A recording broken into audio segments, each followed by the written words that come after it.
Buenas noches, compañeros y tutor. El día de hoy vamos a realizar el video de la fase número 4, mm, que trata de identificación y conceptualización de los contratos privados en Colombia. Nuestro grupo es el número 134 y está conformado por Robinson Castillo Duarte, Emilia Marcela Moore, Isley Lozada y Lady Gisette Camacho. Entonces, para dar inicio, empezamos con Robinson. Hola, buenas noches. Mi nombre es Robinson Castillo. Vamos a hacer una introducción rápido respecto a los contratos privados en Colombia. Estos contratos que son los nominados están registrados en el Código Civil y los contratos no nominados es un acuerdo que no cuenta con legislación verídica. Cuando hablamos de los contratos civiles, podemos mencionar varios de ellos como el contrato unilateral, que es un acuerdo. Este contrato unilateral es un acuerdo entre parte y, y parte. El contrato bilateral es donde los ambos contratantes obtienen un beneficio. El contrato conmutativo, una de las partes obliga a hacer algo equivalente a lo que la otra parte puede hacer. El contrato aleatorio se trata de algo incierto que depende al azar.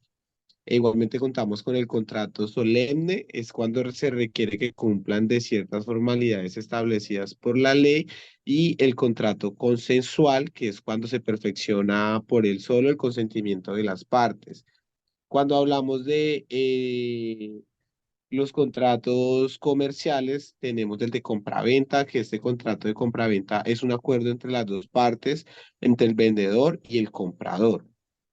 El contrato de promesa y compraventa hace parte al de compraventa, pero por una promesa, por algo que se deja en permuta. El contrato de mutuo acuerdo es cuando las dos partes unifican su acuerdo para llegar a un objetivo. Y el contrato de comodato es aquel que una parte entrega a la otra de manera gratuita un bien para que el uso de éste lo sustituya después de terminar el uso. Y por último, tenemos los contratos laborales, que son cuatro. El contrato de obra-labor, que es por un tiempo determinado mientras la obra se ejecuta. El contrato a término fijo, este tipo de contrato se identifica por tener una fecha de inicio y terminación que no puede ser superior a 3 años. El contrato de trabajo a término indefinido es que no cuenta con fecha de terminación, y el contrato temporal se utiliza cuando hay algo ocasional o cuando algo ocurre por accidente. Muchísimas gracias y damos parte a nuestra compañera. Buenas noches, mi nombre es Yumarly Lozada. Yo voy a hablar de las consecuencias que se producen cuando se tiene incumplimiento de contratos privados. Estas consecuencias pueden surgir dependiendo de la naturaleza de cada uno de los contratos. Una de las consecuencias es la rescisión del contrato. Esto puede ser por una declaración judicial donde dice que dicho contrato no se va a seguir llevando a cabo, así el mismo tenga, o sea, en un inicio haya tenido y cumplido con todo lo de los requerimientos. El juez puede decir, no, este contrato ya no se puede llevar a cabo ya que una de las dos partes tuvo un incumplimiento, sea el cual sea. También está la indemnización por daños y perjuicios. La indemnización por daños y perjuicios es a consecuencia de que una de las partes pues no tampoco hizo un incumplimiento. La otra tiene derecho a reclamar una indemnización por los daños y perjuicios sufridos. Esta puede ser monetaria. O si en las cláusulas del contrato dicen cómo se va a pagar las indemnizaciones por daños y perjuicios, se tienen que basar en lo que ellas digan. Está el cumplimiento forzado, que en algunos casos eh, el juez, el tribunal puede ordenar que el cumplimiento sea específico. Entonces, el juez puede decir, no se va a cumplir el contrato como se estipuló en un inicio, pero se tiene que cumplir esto, algo parametrizado. Está la multa o la penalización, que pues, como su nombre lo indica, algunos contratos privados tienen cláusulas que establecen multas o penalizaciones por cualquier incumplimiento. Estas cláusulas especifican a veces la cantidad de dinero o de la multa que debe pagar uno de los, pues quien hizo el incumplimiento. Bueno, están los intereses moratorios, entonces lo mismo cuando se hace incumplimiento de ello, cuando se hacen préstamos y demás, pues si no se cumplen con los tiempos estipulados, pues empiezan a generar los intereses moratorios, que sería la consecuencia del no cumplir con lo que ya está estipulado. Está la pérdida de garantías o depósitos, entonces por parte, en este caso, en ejemplo, por ejemplo, los arrendatarios cuando hacen este tipo de contratos de arriendo y y se deja un depósito cuando se da algo en arriendo, ¿verdad? Y si pues no cumplen, pues en las cláusulas se estipula que se pierde pues la garantía o el depósito que se haya dejado. Y está la reparación específica. En algunos casos, el tribunal puede ordenar una reparación específica en lugar de pagos por daños y perjuicios. Entonces, en daños y perjuicios, pues es dinero, ¿verdad? Entonces, en reparación específica, si hay un incumplimiento pues del contrato, supongamos, yo voy a comprar una obra de arte y el vendedor ya no me la quiere vender a mí, pero ya hay un contrato firmado, entonces la reparación específica que ordena el tribunal es que él me tiene que entregar a mí la obra por la que yo pues pagué, por la que hice el contrato, así no le haya pagado. Ya, muchísimas gracias y doy paso a mi compañera. Noches. A continuación voy a exponer los principios de la contratación. Bueno, pues son todos aquellos que son indispensables para la contratación. Por medio de ellos se garantiza los derechos a los ciudadanos de forma transparente. En esta ocasión nos vamos a enfocar con los principios de la contratación privada. Iniciamos con el abuso de derecho, que es aquel que ejerce un titular de forma abusiva en contra de las leyes.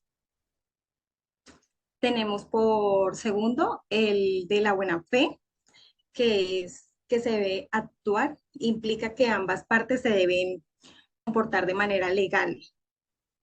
Debe ser justa y honesta. En el tercero tenemos la autonomía de voluntad, que este principio se destaca por la libertad que tienen. Que de ahí. Excuse me. ¿Qué pasó con Lady? Bueno, por tercero tenemos la autonomía de voluntad. En este principio se destaca por la libertad que tienen las partes para acordar ciertos términos. Tenemos el principio de la costumbre, que él no cuenta con ningún caso o fuerza de ley. Tenemos el principio del enriquecimiento sin causa, que es todos aquellos patrimonios que aparecen sin justificar sus causas como tal. Y por último tenemos el principio de la consensualidad, que aquí los contratos se perfeccionan con mero consentimiento. Yo les voy a hablar de las diferencias entre la responsabilidad civil contractual y la responsabilidad civil extracontractual. Básicamente la diferencia es que en una se maneja contrato entre las partes, que es la responsabilidad civil contractual, y en la otra no hay un contrato firmado de por medio entre las partes. Entre estas existen algunas diferencias y es, por ejemplo, en la responsabilidad civil extracontractual, la caducidad para reparar o para resarcir los daños causados se da a 1 año, mientras que para la responsabilidad civil contractual el plazo de prescripción para el pago de estos daños es de 5 años. Dentro del contrato, es decir, para la responsabilidad civil contractual, la reparación de los daños está dada dentro del contrato, se estipula 1 a 1 en caso de que haya algún daño. Y en la responsabilidad extracontractual no hay ningún límite de daños, ellos se van dando o se van reparando de acuerdo pues al daño que se presente. Otra diferencia es en la reclamación. En la responsabilidad extracontractual, la reclamación se debe acudir a un juez del lugar donde se producen los daños, mientras que en la civil contractual la reclamación se debe hacer en el lugar de domicilio de donde se firmó el contrato. En este caso tenemos ejemplos. Para la responsabilidad civil contractual tenemos un contrato de arrendamiento donde ambas partes tienen ciertas obligaciones que cumplir. Por ejemplo, el arrendatario debe cumplir con sus obligaciones de mantenimiento de la vivienda bajo lo acordado dentro del contrato, mientras que el inquilino se compromete mensualmente al cumplimiento de un pago de canon de arrendamiento. En caso de que uno de los dos incumpla, ya se tendría que entrar a realizar la responsabilidad civil. Lo mismo pasa en un contrato de compraventa. Están las dos partes, ambas firman un contrato y se comprometen, la una a entregar en este caso el vehículo y el otro a recibir y entregar el dinero. Un ejemplo de responsabilidad civil extracontractual es, por lo menos como vemos, un accidente, un vehículo daña una casa. Aquí no hay un contrato de por medio, pero sí se generaron unos daños y por tanto el pago de los mismos pues van a estar dados de acuerdo a los daños que se presentaron. Lo mismo en el segundo ejemplo, hay un choque, no hubo un contrato de por medio, pero sí hay una responsabilidad civil extracontractual. ¿Listo? Bueno, entonces continuamos. Una de las preguntas de la guía era la diferencia entre lucro cesante y daño emergente. Proyectamos la siguiente diapositiva en donde nos indican las diferencias. En este caso, el lucro cesante, que se refiere a la pérdida de ganancias o beneficios que se habría obtenido por algún evento que cause daño, y en el caso del daño emergente, se refiere a la pérdida o el daño concreto directo que resulta realizando una acción perjudicial. También tenemos que para calcular el lucro cesante, a diferencia del emergente, en el cesante se considera la diferencia entre los ingresos de la parte que se habría obtenido en condiciones normales y los ingresos después del evento perjudicial que ha causado un daño. Para calcular el daño emergente, se calcula determinadamente una cantidad de dinero necesario para resaltar la parte afectada o para subsanar el daño que éste causó. Espero les haya quedado clara y haya sido entendible en la justificación de la diferencia entre lucro cesante y daño emergente. Muchas gracias, compañeras, por la exposición.